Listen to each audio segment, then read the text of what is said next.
Assalamualaikum warahmatullahi wabarakatuh.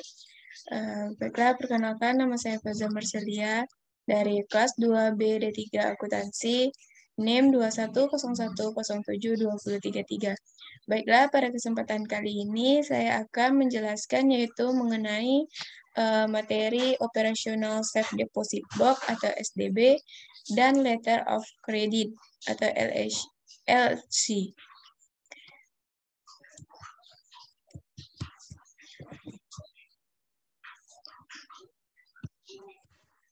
Nah, topik-topik yang akan dibahas yang pertama yaitu mengenai Safe Deposit Box. Dan yang kedua yaitu Letter of Credit. Nah, di Safe Deposit Box itu yang pertama yang terdapat yaitu pengertian Safe Deposit Box, yang kedua yaitu tujuan Safe Deposit Box, yang ketiga yaitu fungsi Safe Deposit Box, dan yang keempat itu mekanisme dan akuntansinya. Nah, yang kedua yaitu Letter of Credit atau LC. Yang terdapat yang pertama pengertian LC atau Letter of Credit, yang kedua yaitu jenis-jenis LC atau Letter of Credit, yang ketiga yaitu dokumen LC, dan yang keempat yaitu mekanisme LC. Nah, yang pertama yaitu mengenai pengertian SDB atau Safe Deposit Box. Menurut Kasmir, Safe Deposit Box atau SDB merupakan jasa-jasa bank yang diberikan kepada para nasabahnya.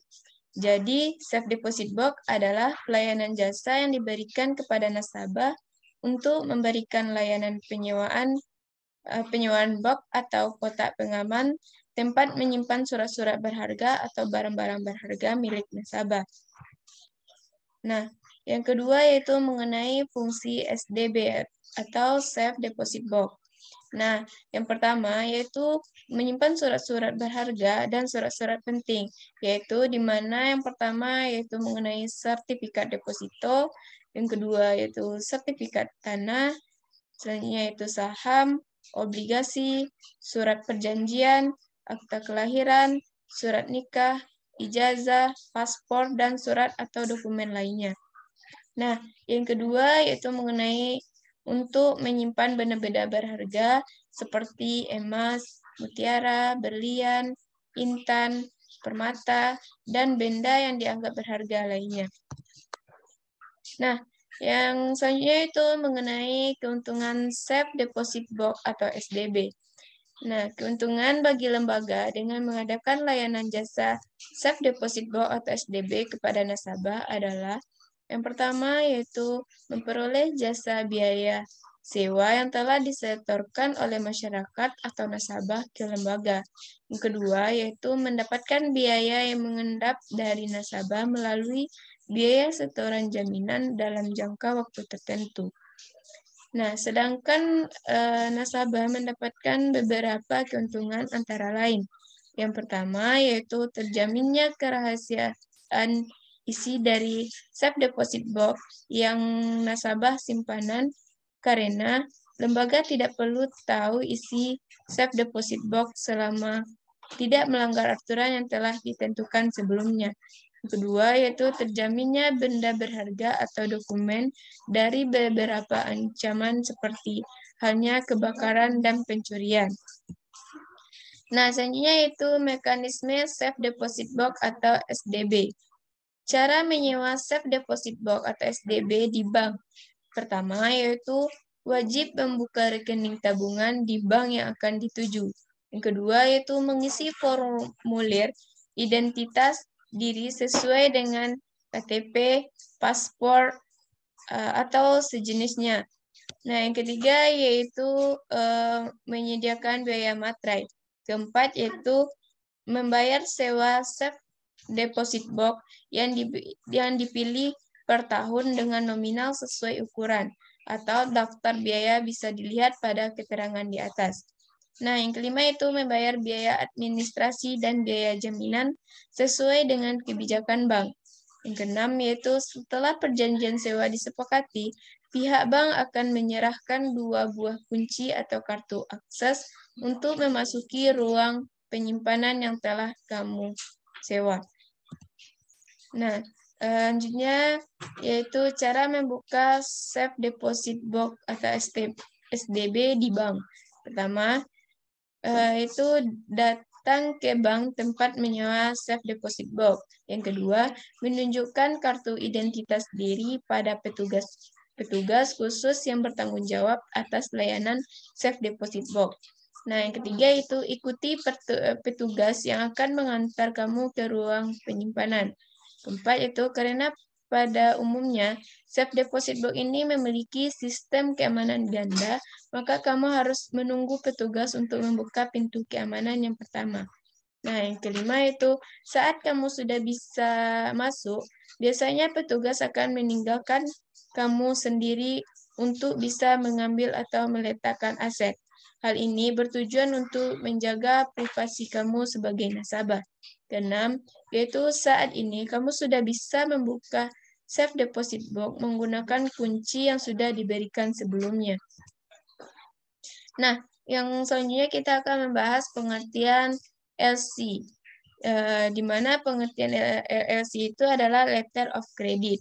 Nah, yaitu salah satu jenis bank yang diberikan kepada masyarakat untuk memperlancar arus bank, ekspor atau impor, termasuk barang dalam negeri atau antar pulau.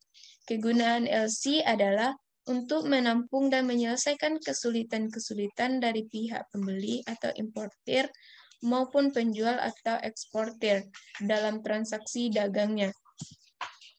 Nah, selanjutnya kita akan masuk mengenai jenis-jenis letter of credit atau LLC. Nah, letter of credit yang pertama yaitu revocable LC, merupakan letter of credit yang setiap saat dapat dibatalkan atau diubah secara sepihak oleh bank pembuka atau opening bank tanpa pemberitahuan terlebih dahulu kepada beneficiary. Nah, selanjutnya yang B yaitu irrevocable, di mana kebalikan dari revocable yaitu LC yang tidak dapat dibatalkan atau diubah tanpa persetujuan dari semua pihak yang terlibat. Nah, yang C yaitu SAIC LC. Nah, di mana SAIC LC ini merupakan letter of credit yang syarat pembayarannya langsung pada saat dokumen diajukan oleh eksportir kepada advice bank. Nah, yang D yaitu Usance LC, di mana Usance LC ini merupakan letter of credit yang pembayarannya baru dilakukan dengan tenggang waktu tertentu, misal 1 bulan dari pengapalan barang atau 1 bulan setelah penunjukan dokumen. Selanjutnya yaitu restoration letter of credit. Nah, merupakan letter of credit yang pembayarannya atau penerusan LC hanya dibatasi kepada bank-bank tertentu yang namanya tercantum dalam letter of credit. Nah, selanjutnya yaitu unrestricted. Nah, di mana letter of credit yang membebaskan negosiasi dokumen di bank manapun. Nah, selanjutnya yaitu mengenai red clause, letter of credit. Merupakan letter of credit di mana bank pembuka letter of credit memberikan kuasa kepada bank pembayar untuk membayar uang muka kepada beneficiary sebagian tertentu atau seluruh nilai letter of credit sebelum beneficiary menyerahkan dokumen.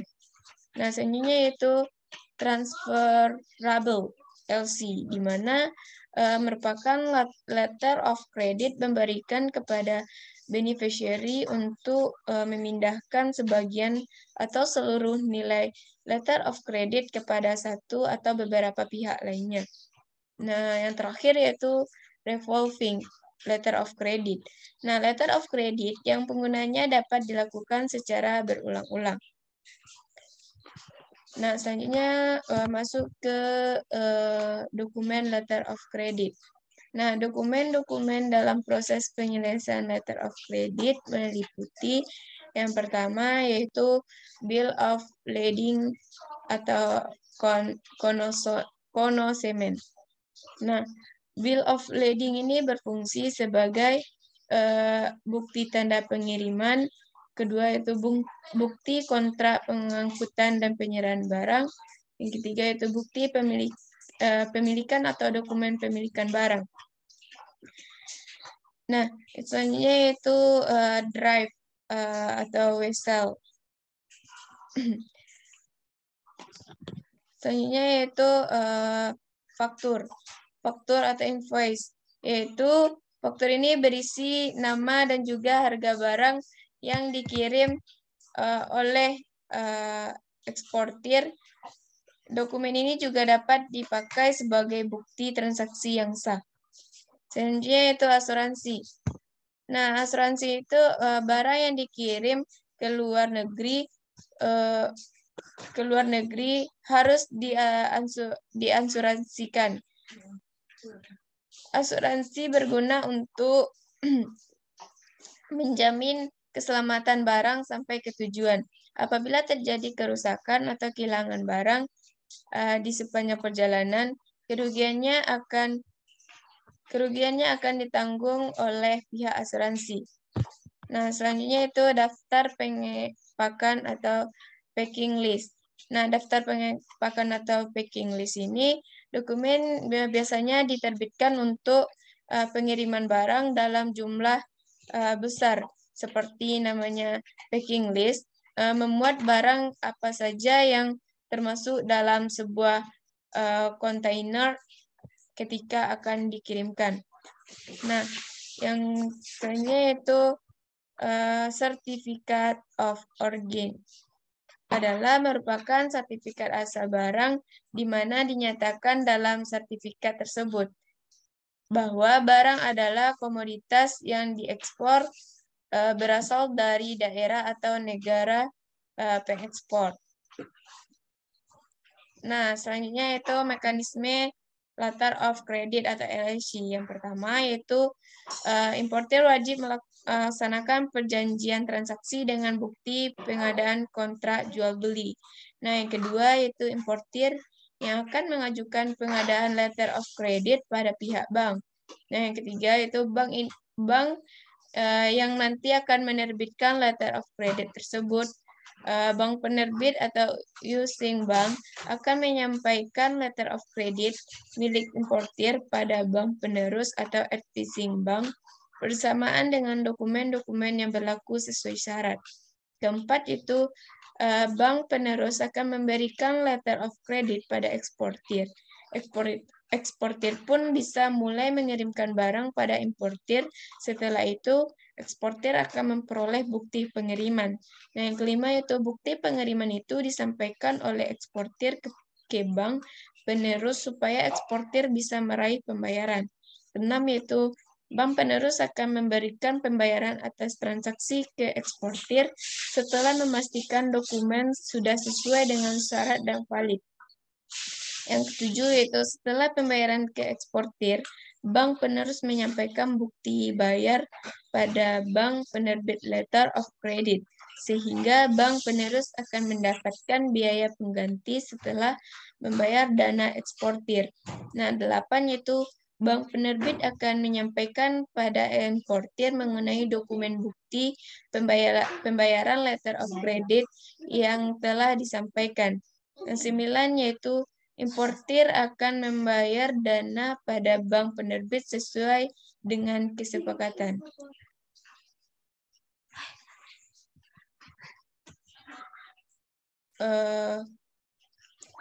Mungkin sekian yang bisa saya jelaskan, yaitu mengenai materi operasional safe deposit box dan letter of credit. Mungkin kalau ada kata dan salah saya mohon maaf. Wabillahi taufiq wal hidayah. Wassalamualaikum warahmatullahi wabarakatuh.